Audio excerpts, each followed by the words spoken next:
로켓은 이륙 후에는 다시 되돌릴 수 없죠. 그래서 지상에서 시험과 점검이 필요합니다.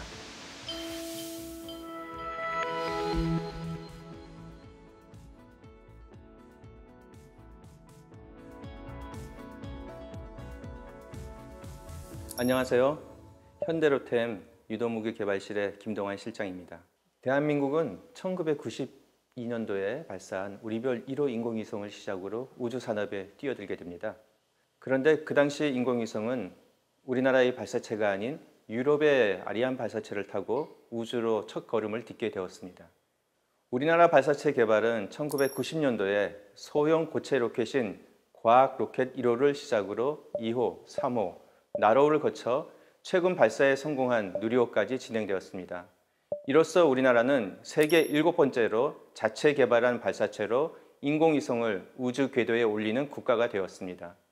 이는 우주 연구 개발 30년 만에 우리나라에서 발사체 발사와 관련된 모든 분야를 자체적으로 개발할 수 있는 기술과 환경이 확보되었다고 볼 수 있습니다.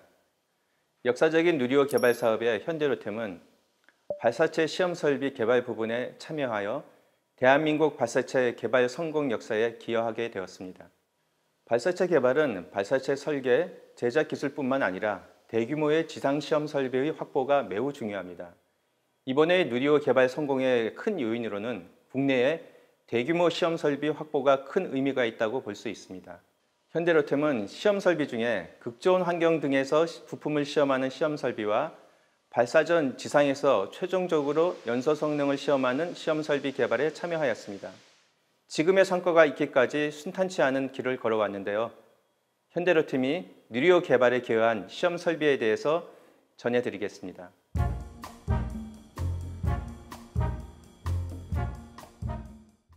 현대그룹이 우주산업을 시작한 것은 1993년도입니다. 당시 모비스의 전신인 현대전공에서 시작을 하였습니다. 경기도 용인의 마북연구소에서 국내외 연구자들이 모여서 액체 발사체 기술 개발을 착수하였습니다. 그 당시 우리나라는 고체 연료를 이용한 과학 로켓 1호 발사에 성공했습니다. 그러나 위성을 우주로 보내기 위해서는 정밀 제어가 가능한 액체 연료 로켓 개발이 반드시 필요한 상황이었습니다. 1994년도에 현대기술개발이 설립이 되고 현대우주항공으로 사명을 변경하면서 우주 개발이 본격적으로 시작이 됩니다.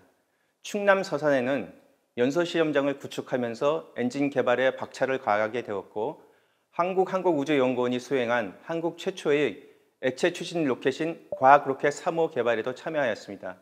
이 당시에는 현대로템이 엔진에서부터 시작해서 발사대, 그리고 조립타워, 시험 설비까지 개발에 필요한 모든 과정에 참여를 하였습니다. 월드컵이 열렸던 2002년 11월 28일 날 국내 최초로 액체 로켓 엔진을 발사를 했고 성공적으로 수행하게 되었습니다. 그래서 연구원들은 우주에 대한 또 다른 꿈을 키우게 되었습니다.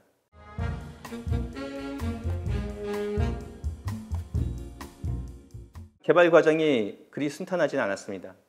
과학 로켓 3호를 개발하는 중에 금융위기가 발생하였고 로켓 개발 업무가 현대모비스로 다시 이관이 되었습니다. 현대모비스에서 과학 로켓 개발 업무와 자체 브랜드인 메탄 엔진 로켓 개발을 진행을 하였습니다. 나로우 개발 성공 이후에 누리호 개발을 수립하게 되었습니다. 이때부터 다시 현대는 우주 산업에 등장하게 됩니다. 29년 전에 시작한 현대의 우주 산업이 현대로템에서 다시 시작을 하게 되었습니다. 누리호는 여러분들이 잘 알고 계신 것처럼 우리나라가 독자 개발한 우주 발사체로서 높이는 47m, 그리고 무게는 약 200톤의 3단형 발사체로 1.5톤의 인공위성을 고도 700km의 저궤도에 올리는 것을 목표로 하는 발사체입니다.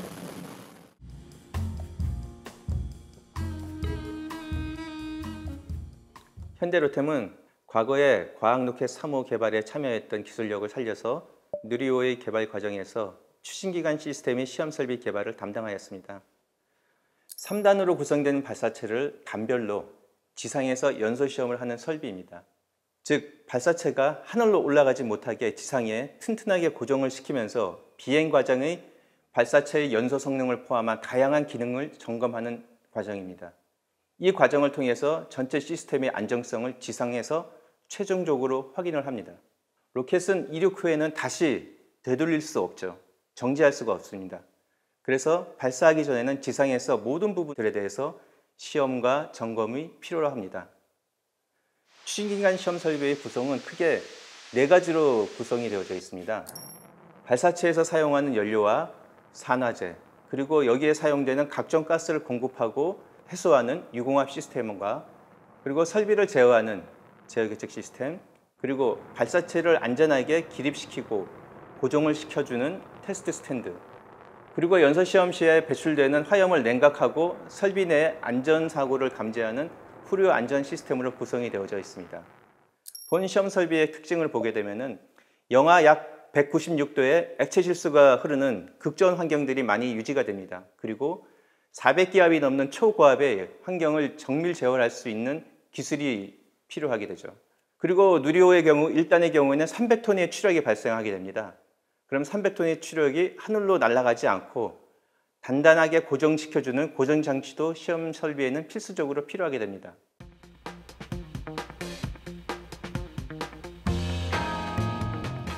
누리호 시험 설비 개발 과정에서 특히 어려웠던 점은 화염 냉각 시스템을 구축하는 것이었습니다. 발사체를 발사하게 되면 거대한 연기가 발생하는데요. 이것은 발사체 엔진에서 나오는 초고온의 화염을 물로 냉각하는 과정에서 발생하는 수증기입니다.